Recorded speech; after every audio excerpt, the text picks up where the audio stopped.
അങ്ങനെയാണെങ്കിൽ നമുക്ക് വിവാഹം കഴിച്ചാലോ? എന്തെങ്കിലും കഴിക്കണോ? എനിക്ക് കുട്ടിയെ കല്യാണം കഴിക്കണം, അല്ലാതെ വേറെ ഒന്നും കഴിക്കില്ല.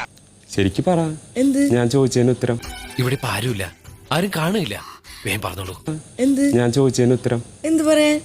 വേണ്ട വേണ്ട, ഒന്നും അറിയാത്ത പോലെ മണ്ടം കളിക്കണ്ട. അയ്യോ സത്യമായിട്ട് എനിക്കറിയില്ല. പോണെന്ന് എണീറ്റ്. ഞാൻ ഇപ്പൊ കല്യാണത്തെ പറ്റി ചിന്തിക്കുന്നില്ല. മര്യാദ കൊണ്ടോണ്ടിരുന്ന എന്നെ വിളിച്ച് ചോറില്ലെന്നാ. വിടില്ല ഞാൻ. നിന്നെ ഒരു കാര്യം പറട്ടെ.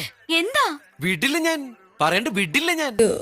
എന്റെ കരിയർ അതൊക്കെ നോക്കണം, ഞാൻ ഒന്ന് സെറ്റിൽ ആവണം, ചെയ്തു തീർക്കാനായിട്ട് ഇപ്പൊ കല്യാണത്തെ പറ്റി ചിന്തിക്കുന്നില്ല. മിണ്ടില്ല ഞാൻ, പിണക്ക മുളയിലെ നുള്ളിക്കളഞ്ഞില്ലേ, ഇത് ഞാൻ വേറെ ആർക്കെല്ലാം കൊടുത്തോളാം. പിന്നെ എനിക്കൊരു അഫെയർ ഉണ്ടായിരുന്നു, അത് പൊട്ടി പാളിഷായി. അപ്പൊ അതോടുകൂടി ഞാൻ വെച്ച് നിർത്തിയതാ. അപ്പൊ പിന്നെ എന്നെയാണ് നീ വിവാഹം? കള്ളം പറഞ്ഞതാണ്. കല്യാണത്തിന് വേണ്ടിയിട്ടുള്ള അങ്ങനെയുള്ള കുറെ കാര്യങ്ങൾ നമുക്ക് ഉണ്ടല്ലോ. എനിക്ക് കുറച്ച് കാര്യങ്ങൾ ഞാൻ പ്ലാൻ ചെയ്ത് വെച്ചിട്ടുണ്ട്. നേരത്തെ പറയായിരുന്നില്ല, ഞാനിങ്ങനെ വെറുതെ എന്റെ മനസ്സ് വലിയ ചെറിയ രീതിയിൽ ഗുരുവായൂരുണ്ട്, താലിയേട്ടൻ അങ്ങനെയൊക്കെ ഉണ്ട്. അതൊന്നും ഇപ്പം നടക്കില്ല. ഞാൻ സാരല്ല, എന്റെ പൊട്ടുബുദ്ധിക്ക് വെറുതെ തോന്നിയതാവും.